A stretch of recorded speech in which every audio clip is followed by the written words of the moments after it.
Bonsoir et bienvenue à tous, ravi de vous retrouver pour un nouveau numéro de votre émission hebdomadaire Vision. Ce soir, nous reviendrons sur un drame qui nous a bouleversés tous, le meurtre d'un fidèle dans une mosquée du Gard en France, un crime odieux qui s'inscrit dans un climat inquiétant de montée de l'islamophobie et de la xénophobie dans ce pays, une haine de plus en plus décomplexée, alimentée et attisée non seulement par l'extrême droite et une partie de la droite traditionnelle, mais aussi par certains médias qui banalisent les discours de rejet et de stigmatisation. À travers ce fait divers tragique, c'est toute une réalité que nous allons essayer d'explorer, celle d'une société française où l'hostilité envers les musulmans semble désormais trouver un écho, hélas, toujours plus large. Et pour en parler, j'ai le plaisir d'accueillir ce soir Monsieur Kamal Mensari, consultant à la télévision algérienne. Monsieur Kamal Mensari, bonsoir. Bonsoir. Et merci d'être là avec nous ce soir. Merci. Très bien. Nous avons également avec nous un autre consultant, Mohamed Achir. Mohamed, bonsoir. Bonsoir. Et puis nous avons également avec nous à partir de Paris et via Skype, Gamal Abina, expert des questions internationales. Gamal Abina, bonsoir. Bonsoir. Voilà, alors un petit rappel des faits, Kamal Mensari, si vous permettez, pour ceux qui n'ont peut-être pas suivi ce fait divers malheureux. Qu'est-ce qu'on peut précisément dire des circonstances de ce crime islamophobe ? Ce qui s'est produit, c'est que la victime, Aboubacar Cissé, travaillait dans une mosquée dans le Grand Combe, au Gard, dans le sud de la France. Donc il était en train de faire son travail quotidien, c'est-à-dire régulier vendredi matin, c'est-à-dire la journée de la grande prière du vendredi pour les musulmans du quartier, de son quartier. Alors il est subitement apostrophé par le jeune, l'assassin, qui est Olivier H. Donc il arrive et puis il le poignarde. D'abord, il y a une sorte de communication un petit peu fraternelle. L'autre, il l'accueille avec bras ouverts, à cœur ouvert, il l'invite. L'autre, il a prétendu qu'il voulait apprendre un petit peu ce qu'est l'islam, ce qu'est la prière. Il a essayé de lui montrer, mais comme ça ne s'attendait pas à la trahison qu'il attendait. Donc c'était le fait d'avoir été poignardé dans le dos. C'est ça, le travail des lâches, ils poignardent toujours dans le dos. Donc il l'a tué avec une cinquantaine de coups de couteau. 40 à 50 coups. Oui, mais cinquantaine, ouais. c'est quand on dit 40. Déjà, quand on dit 40, c'est oui, au-delà de 40, c'est cinquantaine, 60. Ouais. Donc il l'a poignardé avec une férocité inouïe, d'une sauvagerie incroyable. Il s'est acharné sur tout son corps.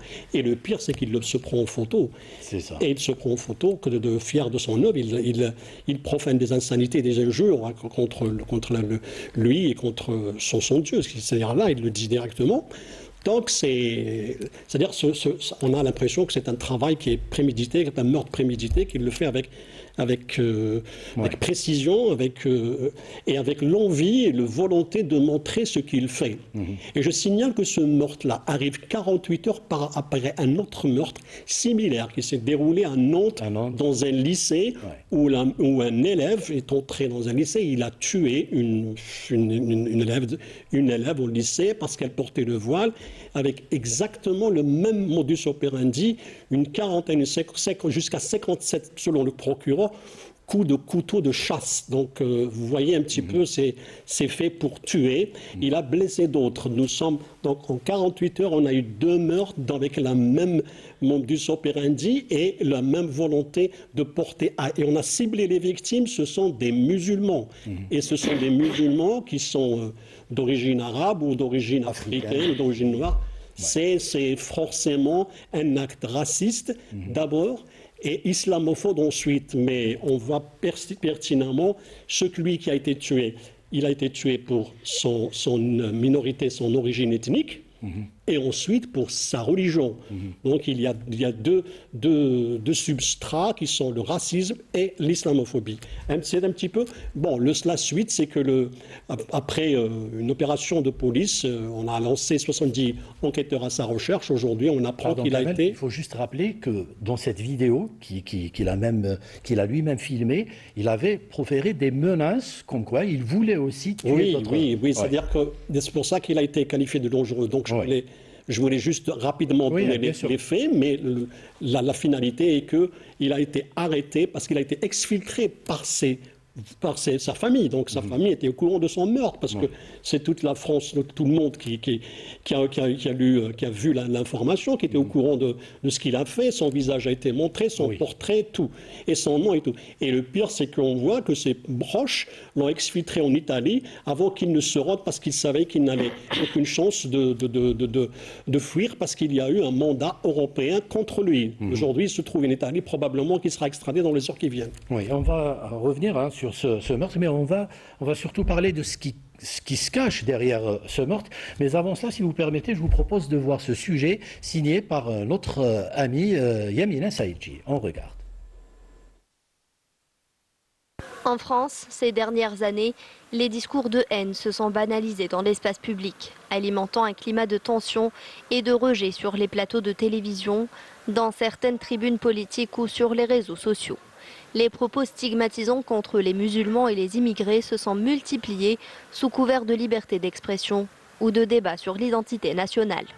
Certains responsables politiques comme Bruno Retailleau, actuel ministre de l'Intérieur, ont contribué à durcir le ton avec des prises de parole qui ont contribué à la légitimation d'une rhétorique de la peur. Discours destinés à nourrir un sentiment d'impunité parmi ceux qui passent à l'acte. Cette normalisation de la parole haineuse a aujourd'hui des conséquences directes et tragiques. Le meurtre du jeune Malien, Aboubacar Cissé, lardé de plusieurs dizaines de coups de couteau vendredi matin dans la mosquée d'une petite commune au sud de la France, en est une. Un acte d'une violence glaçante qui a provoqué indignation et colère. Plusieurs manifestations ont d'ailleurs été organisées à travers tout le pays en hommage à Aboubakr, mais également pour dire stop à la montée de l'islamophobie et du racisme en France. Je suis ici pour dire non à ça, non à la haine et non à la connerie humaine au fond. On ne devrait pas banaliser ce genre d'action, surtout en France où on considère que c'est un pays laïque, que tout le monde pourrait vivre normalement et en étant en sécurité. J'entends les gens autour de moi, j'entends les gens qui parlent des chaînes Bolloré et compagnie. Si vous voulez, tout ça, tout ce climat-là a comme résultat que des déséquilibrés ou des fanatiques font ce que ce type-là a fait pour ce pauvre monsieur. Il y a des politiciens qui appellent à la haine des musulmans continuellement. Il y en a d'autres qui écrivent des livres islamophobes, qui écrivent des livres qui appellent à la haine, qui parlent de théories inexistantes, de grands remplacements et autres. Et aujourd'hui, par ces gens, par leurs mots, d'autres gens ont agi. Moi, je suis extrêmement inquiète. Vous êtes inquiète de quoi? De cette haine qui monte? Elle ne monte pas, elle est alimentée, elle est constante, elle se diffuse, elle est acceptable, elle est acceptée, elle est tolérée. Moi, je ne l'accepte pas, je ne me résigne pas. Donc oui, je suis inquiète pour moi, je suis inquiète pour mes enfants. Plusieurs voix s'élèvent pour dénoncer la politique adoptée par Bruno Retailleau, accusé d'alimenter un climat hostile envers les musulmans et les émigrés. Je vous rappelle que M. Retailleau est non seulement ministre de l'Intérieur, mais il est ministre des cultes. Et donc évidemment que les propos qu'il a tenus, que cette manière qu'il a d'alimenter en permanence dans le débat public depuis plusieurs mois une forme d'obsession contre les musulmans en France, contribue à encourager une forme de climat où des gens qui sont dérangés se trouvent en quelque sorte autorisés à s'en prendre à une personne en fonction de sa confession religieuse. Et évidemment, il n'y a pas que M. Retailleau, c'est le climat général. On a aujourd'hui des chaînes de télévision, des chaînes de médias dans lesquelles les propos islamophobes sont légion, vous en avez tous les jours ou toutes les semaines. Donc qu'est-ce qu'il faut faire? Il faut dire ça doit s'arrêter. Il faut qu'il y ait évidemment une solidarité de l'État et de la puissance publique dans son ensemble. Et ensuite, il faut des réponses politiques. Selon plusieurs rapports récents, les agressions verbales, les attaques contre les lieux de culte musulmans et les discriminations envers les personnes perçues comme étrangères ou musulmanes sont en hausse constante, s'inscrivant dans une dynamique où la peur de l'autre est instrumentalisée à des fins électorales et médiatiques. L'islamophobie est un racisme qu'il faut nommer. Donc là, c'est aussi un message qu'on adresse à d'autres familles politiques qui aujourd'hui se cachent encore derrière d'autres formulations. L'état aujourd'hui de l'islamophobie tant en France qu'en Europe est alarmant. Moi, j'ai partagé les conclusions il y a plusieurs mois du dernier rapport de l'Agence de l'Union européenne sur les droits fondamentaux qui a alarmé sur le fait qu'un musulman sur deux en Europe était aujourd'hui visé par des discriminations. Face à la gravité de la situation, la population française réalise de plus en plus que lutter contre l'intolérance n'est plus une option, mais une responsabilité collective. Ils appellent aujourd'hui les institutions, les médias, les responsables politiques à œuvrer pour préserver un espace public respectueux où la diversité est une richesse et non une menace. Voilà. Monsieur Abina, comme le disait Monsieur Mansari, ce crime, il n'est pas un acte isolé, il s'inscrit plutôt dans une série d'actes islamophobes récents. On pouvait s'y attendre après tout ce climat justement d'islamophobie qu'on a cultivé depuis pas mal de temps maintenant? Oui, on pouvait parfaitement s'y attendre. D'abord parce qu'on a un ministre de l'Intérieur qui est un fasciste, utilisons les termes, le petit Rotaillot, que j'ai déjà qualifié de mini Goebbels, a des propos extrêmement violents. Il a fait une fois une sortie extrêmement violente en disant « abat le voile, vive le sport ». Mais quand on dit « abat », c'est battre, c'est abattre, c'est tuer. C'est une incitation à la violence. Moi, il me rappelle beaucoup, alors je le compare à Goebbels, mais en réalité, il me rappelle beaucoup le discours des années 30, qui était mis en scène par les nazis après l'arrivée de Hitler le 30 janvier 1933 au pouvoir, où on a un petit excité qui s'appelait Julius Streicher, qui avait écrit un magazine qui s'appelait le Der Stürmer, donc la tempête, et qui, à longueur de page, vomissait sa haine. À l'époque, il n'y avait pas la télévision au niveau groupe qu'on a aujourd'hui, vomissait sa haine des Juifs. Et évidemment, au bout d'un moment, on est passé au bout de 5 ans d'une provocation permanente, d'une alimentation de la haine anti-juive à des actes qui sont arrivés de façon violente le 9 novembre 38, où il y a la nuit de Kristallnacht, au cours de laquelle, effectivement, 200 Juifs vont être tués, 15 000 déportés et plus de 200 lieux de culte des synagogues à l'époque en Allemagne vont être incendiés. Et donc aujourd'hui, le parallèle peut se faire. Il y a beaucoup de points communs. Une France à la dérive, une crise économique aiguë, 6 millions de chômeurs, ça rappelle un peu l'Allemagne, mais surtout un discours très raciste. Alors, le terme islamophobie existe depuis très longtemps, je vais le dire rapidement. Il a été inventé par un administrateur colonial français. Rien que ça, ce n'est pas un terme qui est récent, contrairement à la propagande dite par ces imbéciles, parce qu'on peut parler d'imbécilité ou simplement de propagande crasseuse. Valls, qui est un ignorant de première, on le connaît déjà pour ses sorties hasardeuses, lui aussi a alimenté la haine anti-arabo-musulmane. Je mets les deux qualificatifs ensemble parce que c'est de la haine anti-arabe et musulmane. C'est pas seulement des musulmans qui sont ciblés. Et effectivement, anti-africaine, puisque malheureusement Aboubacar, effectivement, Cissé, devait être, je crois, malien, il me semble, fait partie des victimes de cette agression et de cette violence raciste. Il faut appeler un chat un chat. On a un climat raciste qui a été développé par M. Sarkozy, homme qui est aujourd'hui condamné à multiples reprises et qui a créé tout cela dans une droite qui n'était pas aussi sale que lui quand il a reprise. Et donc ce climat délétère a été alimenté par à la fois des politiques, ensuite la presse d'extrême droite évidemment, Rivarol et autres, et puis la presse d'extrême droite, et la télévision d'extrême droite, on voit CNews à longueur de journée leur haine anti-musulmane, anti-algérienne, on sait aussi.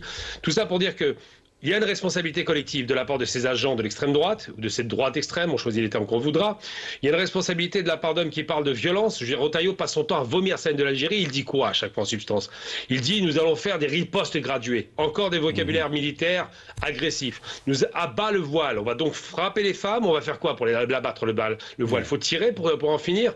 Il a clairement alimenté cela. Et en plus, tellement lâche qu'il est, le ministre des Cultes ne sort même pas sur le lieu du meurtre parce qu'il se demande si c'est pas très clair l'enquête, enfin tout ça pour ne pas dire sa vérité. Sa vérité, c'est qu'il est raciste, qu'il déteste les arabo-musulmans, qu'il a un problème avec l'Algérie parce que Papounet, son père, a fait la guerre d'Algérie, qu'il a un problème avec les musulmans parce que c'est un catholique intégriste de Vendée, et qu'il a un problème simplement à tout ce qui n'est pas français, européen de souche.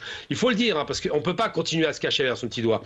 Le malheureux Boubacar rahimullah a été assassiné par un barbare, il faut l'appeler aussi comme ça, et 3 jours avant, ça a été dit à l'instant, je le remercie, c'est bien qu'il l'ait rappelé, que 3 jours avant, une autre fille qui a été dans une école catholique a été assassinée. Alors là, il y a le flou artistique des médias, ils ne donnent pas le nom de cette jeune fille, encore moins l'origine et pas la photo. Or, il se trouve qu'elle est maghrébine, et oui. Donc un meurtre anti-arabe et anti-noir avec l'islam en sous-jacent, et 2 de ses camarades de classe ont été attaqués, eux aussi d'origine maghrébine. Donc c'est vous dire à quel point cette violence enfin existe, et ça rappelle, c'est en cela que je fais le parallèle avec les années 30, il a fallu 5 ans pour que les Allemands se mettent à tuer des Juifs dans la rue. 5 ans de propagande. Là, on est sur une propagande qui a à peu près 20 ans. Il faut se rappeler de l'époque Sarkozy, puis on a multiplié les sorties plus que violentes. Rappelons-nous de Sarkozy avec son fameux « Vous voulez qu'on nettoie ça au Karcher ?» La crasse en l'occurrence. Donc faire très attention à cela. Effectivement, la France aujourd'hui a des acteurs politiques qui sont des racistes, violemment racistes, et qui sont capables de pousser des déséquilibrés mentaux ou des criminels au meurtre. Monsieur Abina, vous parlez du ministre de l'Intérieur, Monsieur Rotaillot, et vous faites bien de le citer. Mais il n'y a pas que lui, on a assisté à une série d'actes où il n'y avait pas mort d'homme à l'époque. Il y avait des mosquées qui ont été incendiées, il y a eu des agressions. Mais les autorités françaises n'ont pas réagi, on a laissé faire, et cette montée d'islamophobie a pris de l'ampleur. Donc quelque part, tout le monde est un peu complice de ces actes. Alors, j'aime pas tout le monde parce qu'il y a une certaine gauche qui est extraordinaire. On voit mon ami Rima Hassan qui a pris les paroles. Je parle des gens qui sont au pouvoir, pas ceux qui sont dans l'opposition. Oui, j'entends bien, mais même quand ils étaient au pouvoir, la gauche, il y a eu un valse au pouvoir qui était assez sale, mais pas toute la gauche, c'est vrai. Maintenant, effectivement, vous faites bien de rappeler qu'on a une France qui s'est extrême droitisée parce qu'il a fallu du temps pour arriver à cela, et surtout de rappeler que c'est criminel parce que celui qui donne l'idée n'est pas celui qui tue. Le porteur de l'arme est juste l'imbécile heureux qui va exécuter la logique. Je disais tout à l'heure, Julius Reicher qui a mis dans la tête des Allemands la violence anti-juive, il a fallu du temps effectivement, et le passage à l'acte est arrivé. Sauf que pendant 5 ans, on ne disait pas qu'on tuait les juifs en Allemagne. Non, on les maltraitait, bon, on les parquait, on les virait des écoles, comme ce qu'on voit en France. Le parallèle est très intéressant, on ferme les établissements privés.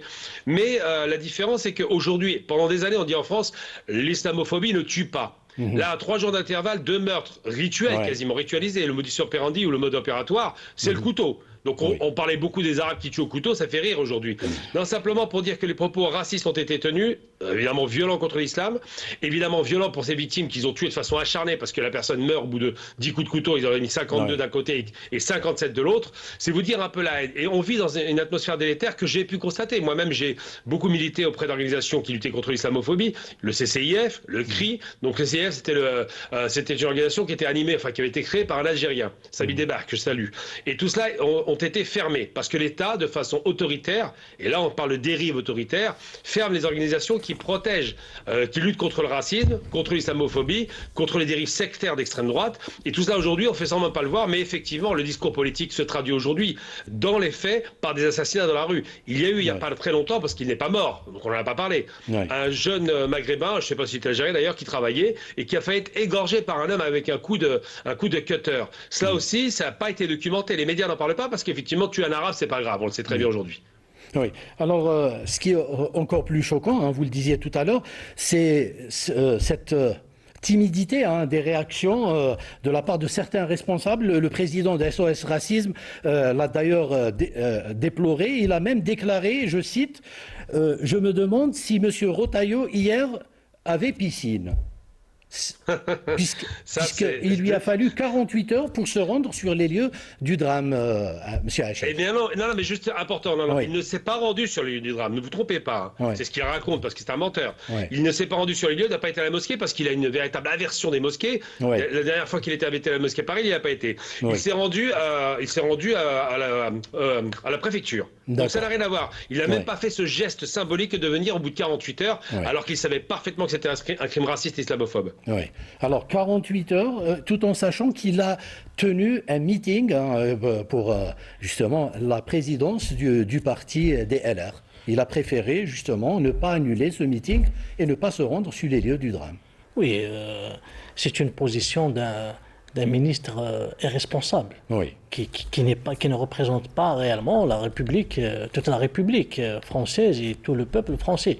Donc c'est apparent, sa politique de 2 poids 2 mesures, c'est apparent aussi même son discours, disons, raciste carrément, parce que ce racisme, il vient en quelque sorte aussi quand même d'une série de déclarations xénophobes, anti-immigration, en parlant bien sûr, il se nourrit d'un discours traditionnel de l'extrême droite qui met en avant la théorie du grand remplacement, etc. Donc tout ça, c'est-à-dire a nourri en quelque sorte aujourd'hui carrément des courants violents. Il y a de la violence verbale, de la violence physique maintenant, des meurtres, et ça prépare quand même même des mouvements. On a vu déjà le parti de Mélenchon, des Insoumis, qui dénonçaient même des groupes cagoulés qui font des violences dans la rue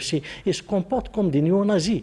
Donc il y a tout un climat délétère actuellement en France, bien sûr qui est conjugué avec une crise économique, une crise multidimensionnelle, faut rappeler que la France actuellement doit mobiliser au moins plus de 60 milliards d'euros pour payer rien que les charges d'intérêt de sa dette publique. Donc il y a toute une crise économique. Après, surtout on désigne des boucs émissaires, on instrumentalise surtout l'immigration, l'Algérie, c'est des catalyseurs utilisés par cette extrême droite française, en l'occurrence Retailleau, pour justifier d'abord l'échec de leur politique, mais aussi on utilise ces sujets comme des tremplins d'ascension et de manœuvres politiciennes au sein des partis, comme il est en train de faire Retailleau actuellement pour briguer la présidence du LR. Donc voilà, c'est irresponsable en tout cas de la part surtout du ministre Retailleau. Alors, ce qui fait encore plus mal, c'est que certains ont du mal à s'indigner ou à qualifier ce crime d'islamophobe. On parle d'une indignation sélective, c'est les deux poids, deux mesures.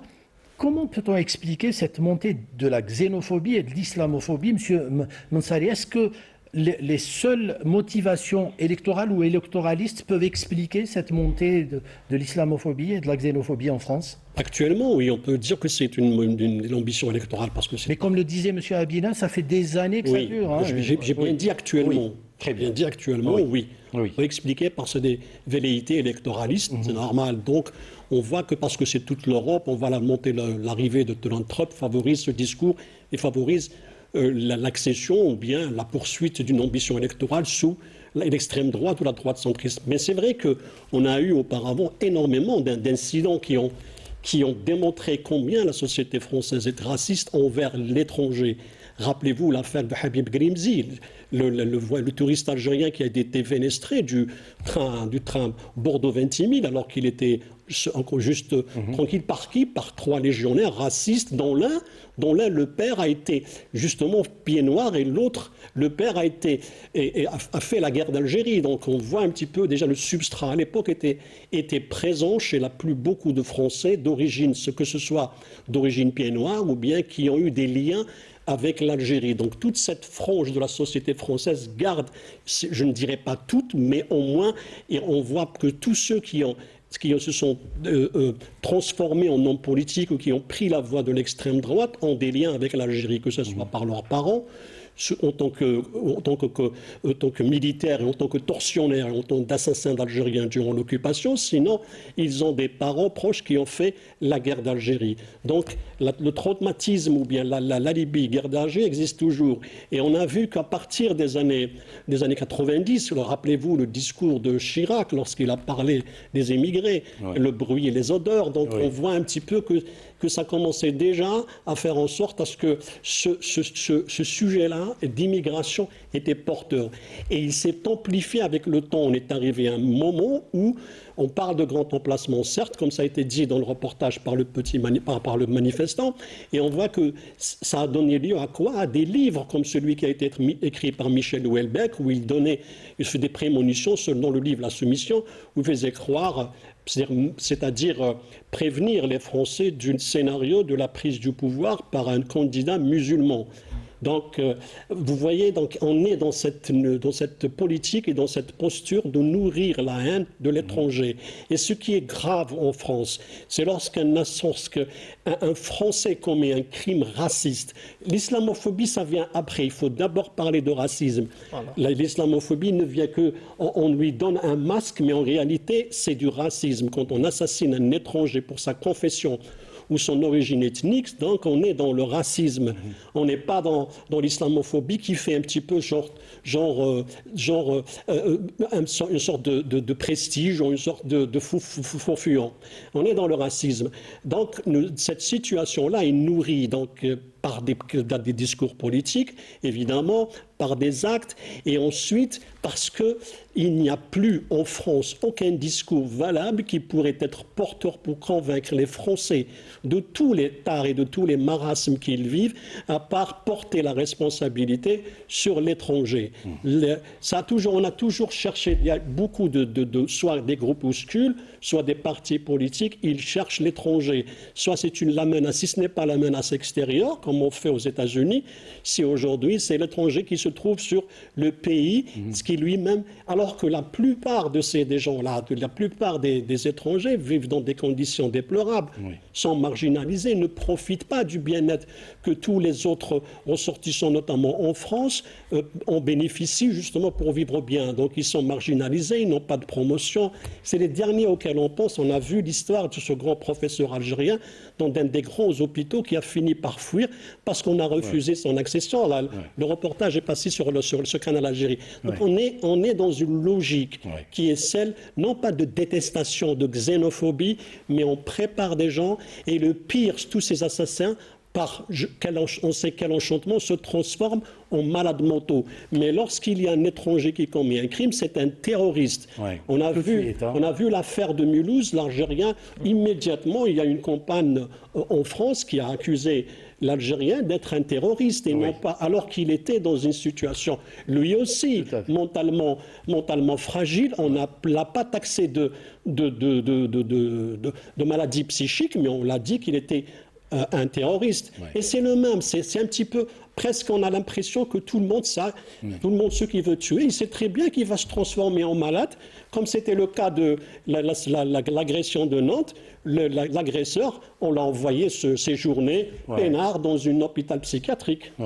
Alors, quand on parle d'islamophobie, c'est aussi par rapport à certains Français de souche, comme on dit, et qui se sont convertis à l'islam et qui, eux aussi, souffrent de cette stigmatisation. C'est pour ça qu'on parle aussi de l'islamophobie. Alors, Monsieur Abina, j'ai deux questions pour vous. Quel rôle jouent certains partis politiques dans la banalisation du discours de la haine?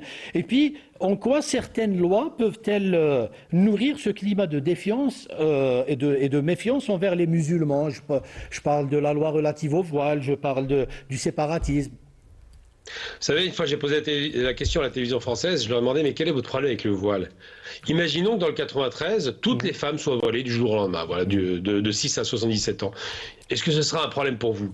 En quoi ça vous dérange? Elles sont déjà marginalisées, vous n'en voulez pas? Elles ne sont pas intégrées dans la société, vous les considérez comme des corps étrangers. Quel est le problème? Leur problème, il n'est pas de contagion. Les femmes françaises ne vont pas se convertir à l'islam parce qu'elles voient une femme en voile. Non, du tout. Leur vrai problème, c'est qu'il y a une détestation de l'étranger. Donc, on ne peut pas attaquer frontalement, et ça a été dit par Kamel Msari, effectivement, on ne peut pas attaquer frontalement l'étranger parce qu'il y a des lois contre ça. Ça s'appelle du racisme. Donc, on est passé par un coup de vis, assez vicieux, de dire, voilà, on va passer par la question religieuse. On va les frapper dans ce qui les anime et ce qui les blesse. Quand vous insultez la religion, évidemment, c'est blessant. Et on fera un distinguo par rapport aux juifs qui, eux, sont caractérisés par un peuple et une religion. Donc, c'était malhabile de leur part parce que c'était grossier. La loi de 2004, par exemple, pour l'interdiction du voile, est une loi ce qu'on appelle d'exception, donc qui cible une communauté et une seule communauté. Et cette loi a été pondue pourquoi?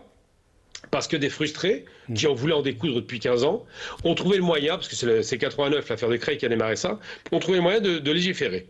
Et depuis, c'est devenu un étendard. Alors un étendard d'attaque des musulmans. Alors évidemment, quand on caractérise une communauté par sa religion, ça réduit à beaucoup de choses. Il y a beaucoup de strates pour l'identité. Mais ces gens-là vont nous faire croire aujourd'hui, c'est ça qui prouve que le politique est responsable. Et je dis le politique parce que l'action intellectuelle précède toujours le geste. Et qu'est-ce qui veut dire qu'il est responsable? Simplement parce que déjà, quand M. Retailleau, qui est un néo-fasciste, on commence à le voir quand même. Quand M. Retailleau, l'obsédé de l'Algérie, qui passe son temps à provoquer et ne même pas respecter son État, parce qu'il n'a même pas le droit de faire ce qu'il fait, quand M. Retailleau va nous dire « je ne dirais pas islamophobie parce que c'est un terme qui est utilisé par les mollahs en Iran », c'est un menteur. Je l'ai déjà dit tout à l'heure, l'islamophobie a été inventée par Alain Kellien, qui est un administrateur colonial. Donc c'est un terme français. Éminemment français. Sauf qu'il prétend, lui, qu'il ne va pas l'utiliser parce que ce serait connoté islamisme iranien ou frères musulmans ou je ne sais pas quel bilvesé comme ça. Donc l'État, en termes politiques, je veux dire des acteurs politiques, pas l'État parce que tout l'État n'est pas concerné, mais ces acteurs politiques qui sont des radicaux et des fascistes ont développé un discours de haine contre l'étranger et contre donc l'arabo-musulman. Je dis ça en termes civilisationnels, je ne parle pas d'ethnie, parce que moi les ethnies ne m'intéressent pas. Et ils l'ont fait très bien pendant des années. Quand on pourrit la vie des gens, moi je parle à des gens, par exemple, je leur dis, mais pourquoi tu as un problème avec les musulmans? C'est quoi ton problème? C'est quoi ton problème avec le voile? Et je vois bien que ça relevait du pathologique plutôt. Parce qu'on voit que la personne est incapable de préciser le terme. Quand on pousse la question, mais une femme est voilée, en quoi ça te gêne? C'est décoratif, c'est mignon, c'est folklorique. Ouais. Il y a encore 40 ans, une femme voilée, tout le monde s'en fichait. Parce qu'elle nettoyait les bureaux, elle passait inaperçue, parce qu'elle revendiquait rien. Leur problématique, c'est qu'une femme voilée jeune leur pose problème. Et ça rappelle cela. Beaucoup les cérémonies de dévoilement des colons barbares français en Algérie qui dévoilaient les femmes pour humilier les hommes et les femmes. Les deux, hein, pas seulement les femmes. Pour dire, voilà, votre religion ne vaut rien, regardez, on libère la femme par nos codes vestimentaires, ce qui sont ridicules d'ailleurs, mais ils ont voulu imposer cela parce que l'occidentalisation est une obsession chez ces gens.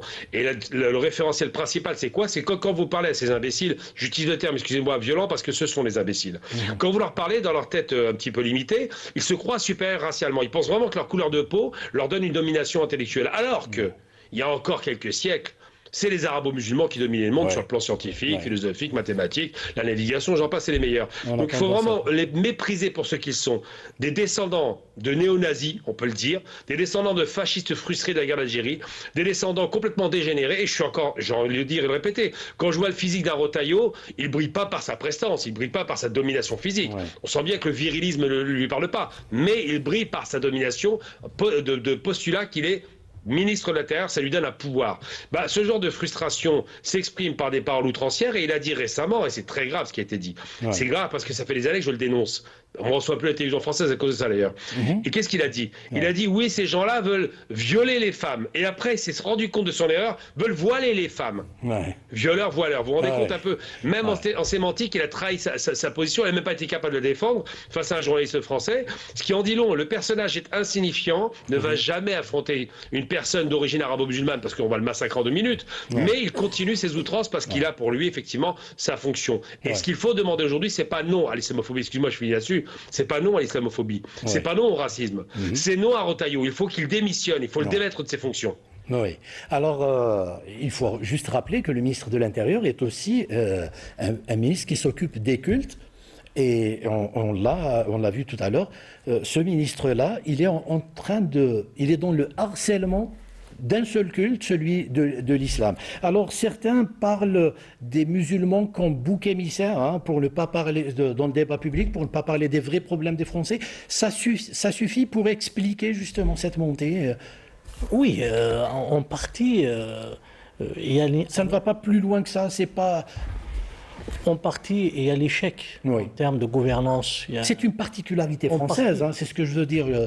L'islam ne dérange pas autant en Angleterre ou en Italie ou en Belgique. C'est-à-dire, le contexte, il est un peu complexe. En partie, il y a quand même une décadence sur le plan économique, sur le plan géopolitique. Il y a un recul de la France, c'est-à-dire en matière d'influence. Même sur le plan culturel. Bien sûr, sur le plan culturel. Parce qu'on assiste quand même à des conflits culturels aussi, cultuels, etc., qui sont alimentés. Donc, il y a ce contexte un peu de décadence.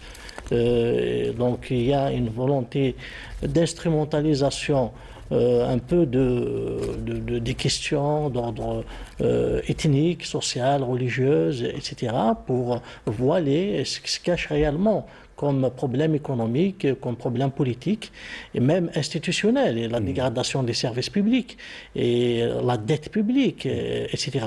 Ça, c'est une partie. Mais aussi, il ne faut pas oublier que foncièrement, un type comme Rotaillot est basé sur une idéologie qui se nourrit de l'extrême droite. Et l'extrême droite, c'est quoi aussi? C'est le différentialisme. C'est-à-dire, ils se considèrent, comme disait Abina, comme ils sont supérieurs par rapport aux autres races. Ils sont racistes.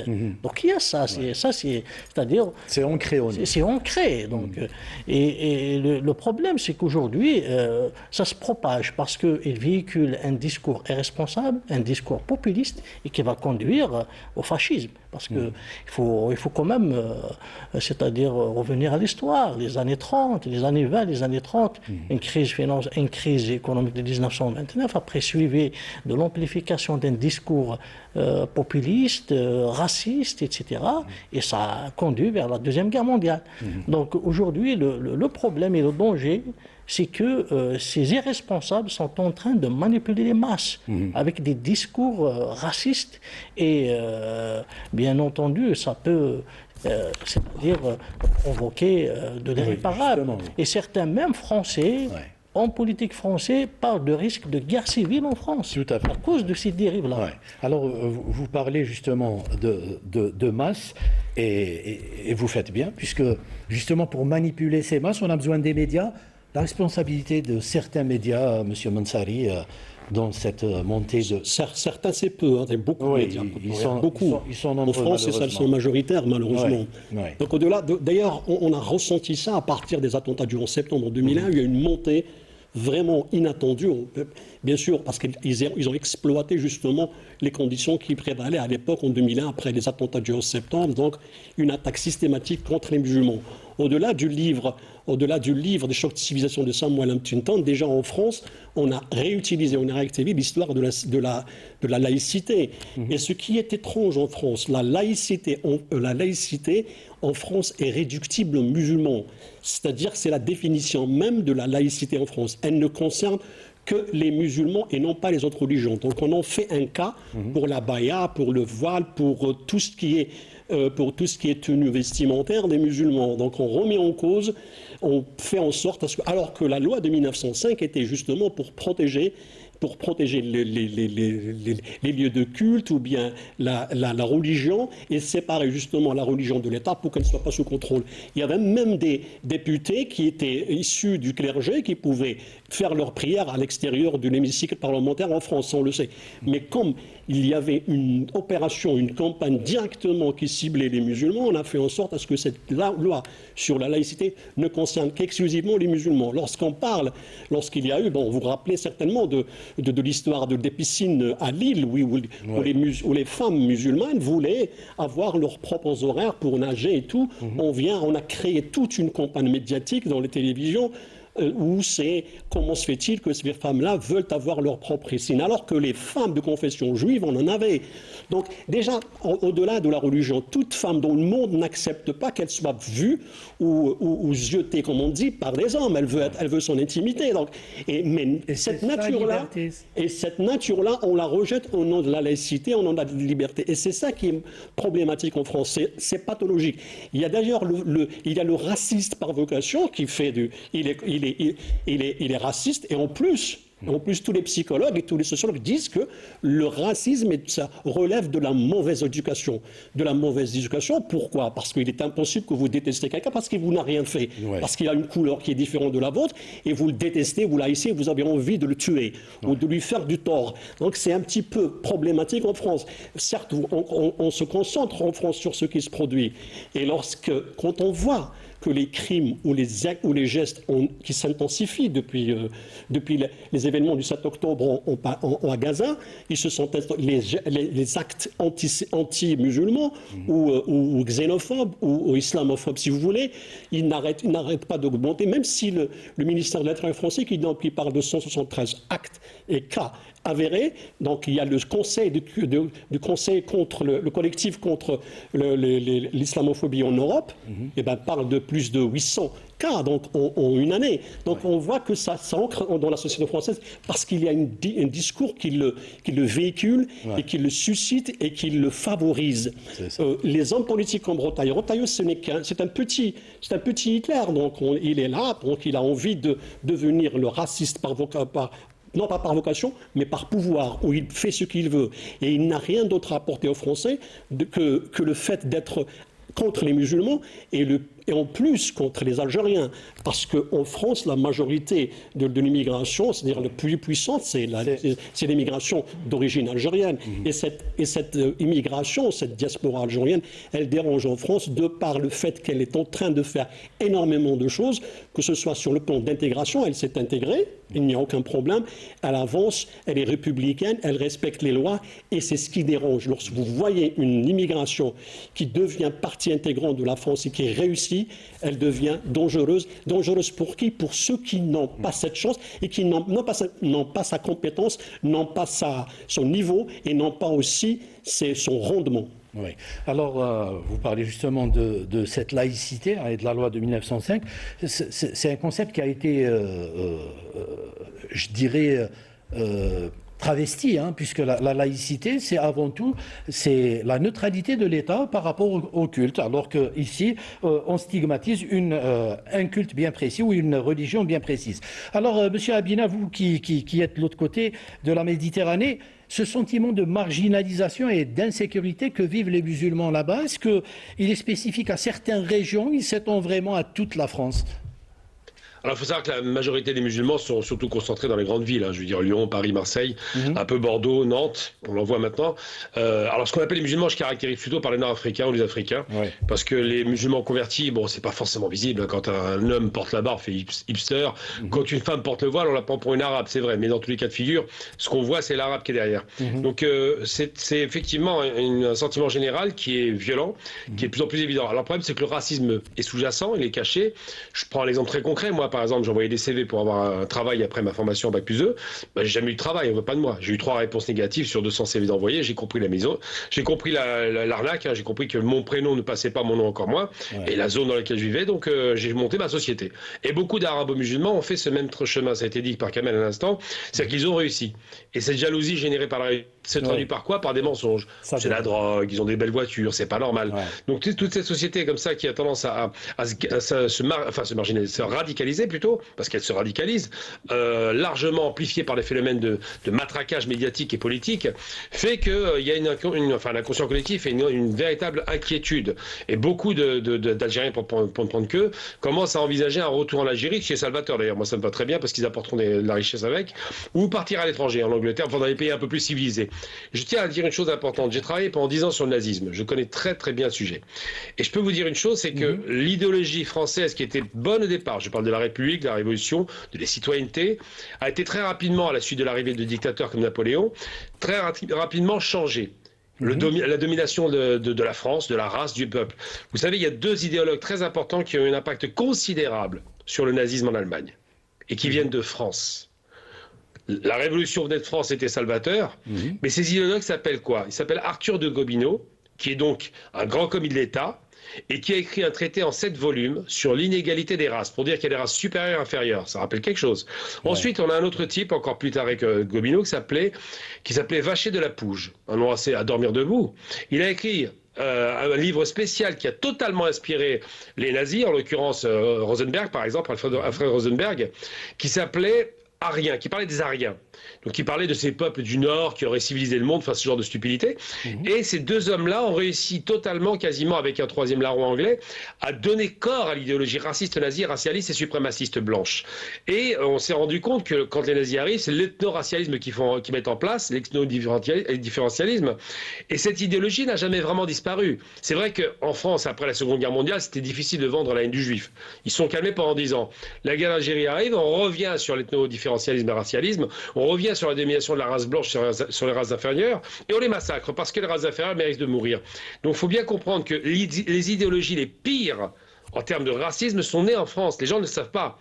Et ça, c'est quelque chose qui ne s'efface pas comme ça. Donc, mettez-vous à la place d'un suprémaciste blanc qui se croit supérieur. Vous lui expliquez que vous êtes du même niveau que lui, que vous êtes d'une race égale. Parce qu'il n'y a pas de race, en fait. Il y a des espèces. Qu'est-ce qui se passe dans sa tête? Comme il est un peu dérangé, il va se dire, attends, mon prestige, ma domination va en prendre un coup. Finalement, moi qui dominais le monde, je ne le domine plus. Et il se trouve que l'Occident est en train de perdre cette dominance. Parce qu'ils ont perdu la domination par la technologie. Maintenant, elle est dans le Sud, on le sait. Ils ont perdu la domination par l'idéologie, puisqu'il y en a d'autres qui sont de loin plus intéressantes. Et surtout, ils ont perdu ce prestige de la race supérieure. Parce qu'évidemment, Hitler, qui a réussi à créer un autre racisme entre blancs, c'est le seul racisme anti-blanc d'ailleurs qui a existé, contre les Slaves. Eh bien, il a cassé cette idée-là.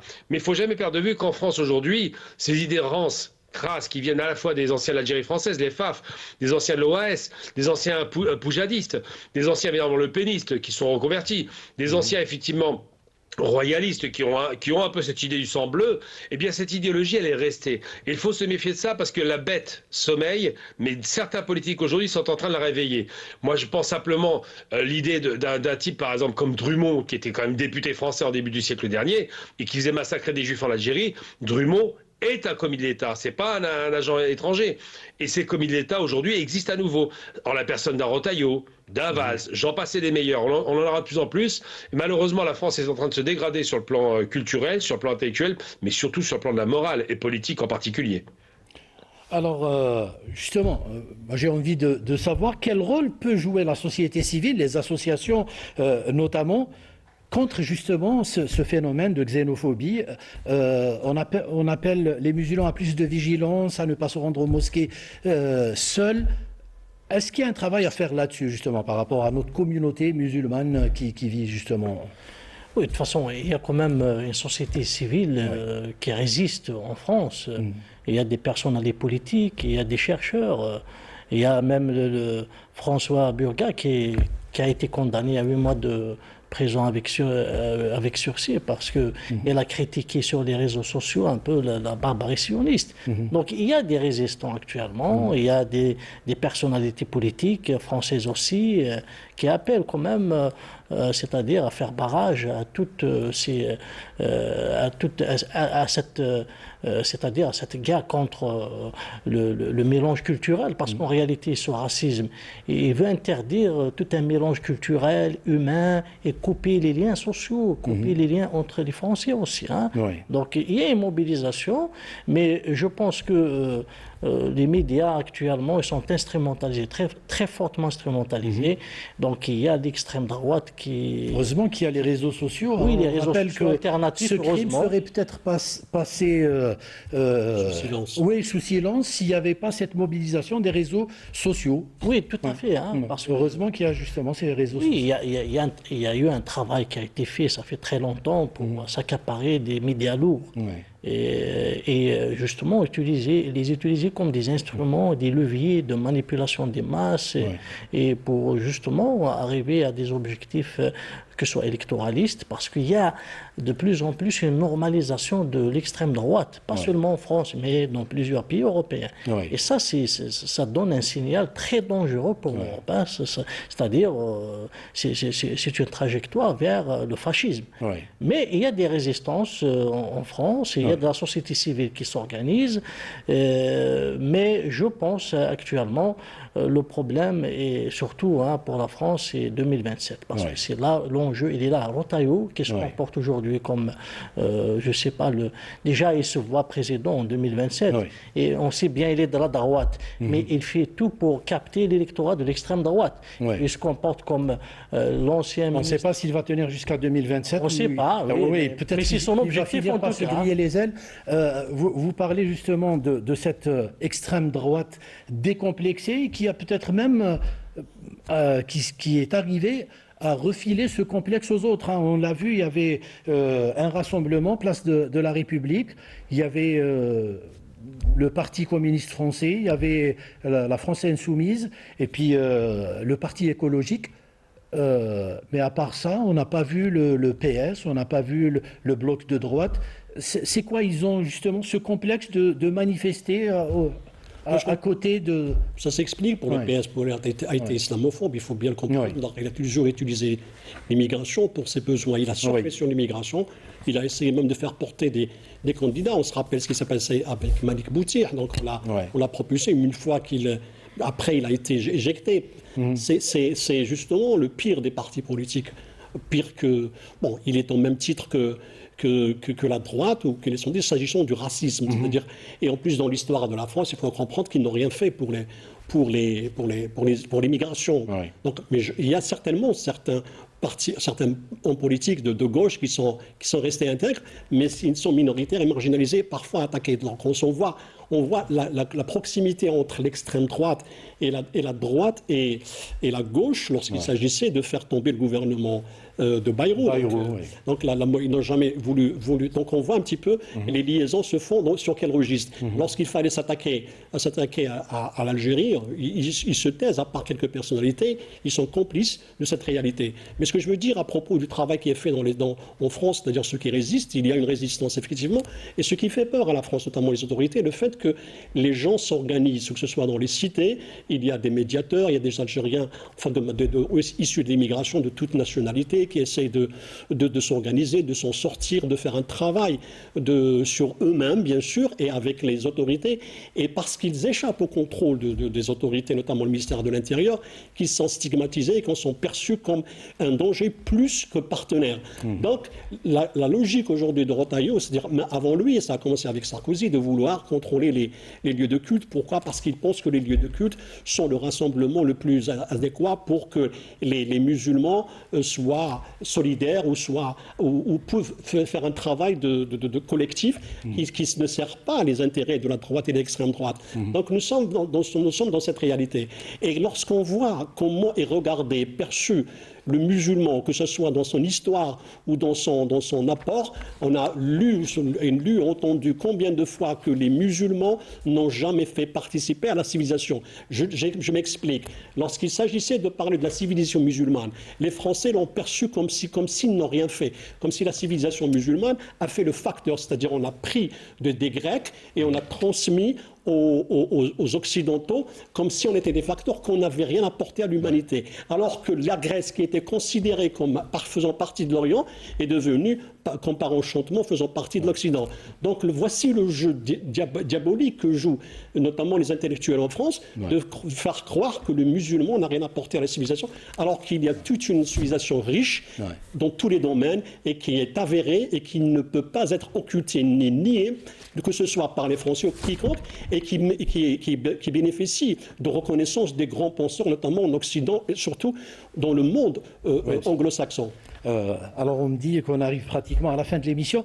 Monsieur Abina, j'ai envie de vous poser une question, celle de savoir que doit faire l'État justement pour apaiser ces tensions et garantir la sécurité à tous ses citoyens. Et peut-on encore penser aujourd'hui que la France peut vivre harmonieusement sa diversité ? Non, elle ne vivra pas harmonieusement sa diversité. Elle a un problème avec l'immigration en général. Alors, pas la majorité des peuples français, mais tout de même la majorité des partis maintenant. Et pour apaiser cela, il faudrait deux choses. Il faut d'abord que la France redevienne démocratique, donc qu'on vire le perdant, à savoir la droite. Elle n'a rien à faire au gouvernement, elle n'a pas gagné, elle est arrivée en 4e position. Donc elle devrait être écartée. Si on mettait la gauche au pouvoir, ça contrebalancerait un petit peu ces espèces d'excitation générale. Puis j'ai envie de dire simplement, vous parliez tout à l'heure du ministre de l'Intérieur qui est le ministre des cultes. Moi, j'allais dire que c'est le ministre des incultes aussi. Parce que quand on voit qu'une école catholique est attaquée, et il sait que c'est une femme musulmane qui est touchée dedans, et évidemment là il ne se déplace pas, il n'en parle pas, il préfère déporter le débat sur la question de la sécurité des écoles. C'est une façon malhabile, encore une fois, de manœuvrer. Donc c'est pour ça que pour arriver à de l'apaisement, de la tranquillité, il faut d'abord se débarrasser de ce gouvernement incapable. Ensuite, il faut sans doute attaquer à bras-le-corps les questions économiques, ça a été rappelé à l'instant, et puis surtout sortir de la logique racialiste. C'est bon de s'imaginer qu'il y a des peuples supérieurs inférieurs. Je veux dire, la civilisation arabo-musulmane a apporté au monde ce que le monde n'aurait jamais imaginé. On est passé d'une pré-civilisation à une civilisation qui était mathématisée, où le caractère grec est devenu de la théorie à l'empirisme. Donc ils ont appliqué ce que les Grecs ont fait en développant, en créant grâce au travail d'un grand savant musulman, cette fois-ci perse, en créant ce qu'on appelle l'algèbre. C'est pas rien l'algèbre. Et là, monsieur Abina, si vous permettez, pardon de vous interrompre, là aussi on a une part de responsabilité, puisqu'on n'a pas assez communiqué là-dessus, nous en tant que musulmans, pour défendre cette civilisation arabo-musulmane. Alors là, je vous accorde bien volontiers qu'on a un déficit chez nous, c'est celui de la communication. C'est un déficit très algérien aussi, je le rappelle, parce que l'Algérie est un pays brillant, mais on a tendance à l'oublier. Donc c'est vrai que la communication est une chose qui doit être améliorée, ce fameux soft power, mais il n'en demeure pas moins que notre responsabilité, on peut un peu l'atténuer, parce que comme on a été écrasé par la colonisation, effectivement, il y avait un retard à rattraper en termes de restructuration, d'amélioration politique, de communication. Aujourd'hui, on est en phase de développement de la communication, on commence à maîtriser cet outil, parce que c'est l'outil ultime.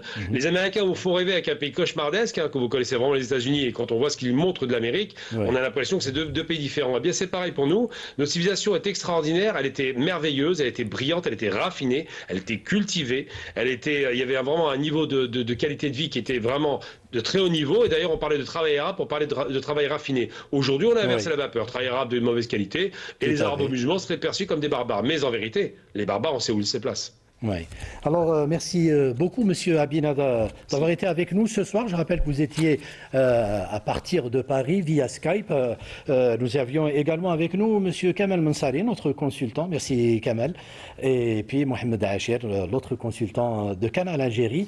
Il ne me reste plus qu'à remercier l'équipe technique du Studio 2 et puis vous remercier vous aussi pour votre fidélité.